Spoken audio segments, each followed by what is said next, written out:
Homemade hummus. One of my many bad ideas, this one originating from reading the ingredients on a package of store-bought hummus and seeing the kind of stuff that you need a chemistry degree to understand. The jury at this point is still out on whether or not I will continue making my own hummus or if I will just stomach literally the fun chemicals from the store. The first step is making tahini for the hummus, so let's pour ourselves a cup or a little bit more of whole sesame seeds and then toast them over medium-high heat for a few minutes until they're fragrant and hopefully not burned. But naturally, I managed to burn them a little bit anyway, oh well.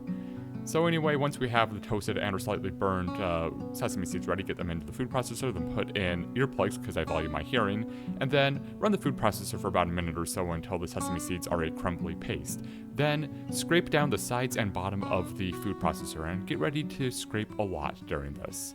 And then once we scrape down everything, add 2 tablespoons of olive oil.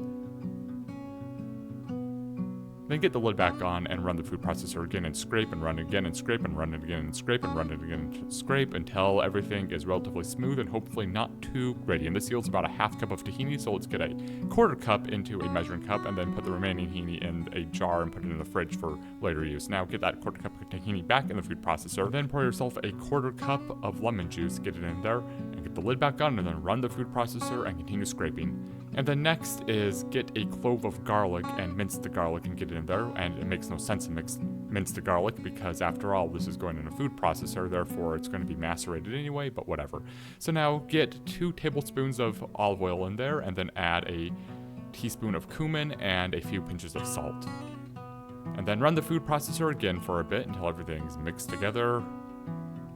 And now open a can of garbanzo beans / chickpeas and get half of it in there and run it for about a minute and then get the remaining chickpeas in there and continue to run the food processor. And then pour 3 tablespoons of water in while it's running. This will just make it a little bit more creamy, I guess. And now finally it is done when it looks like hummus. And it does look like hummus now.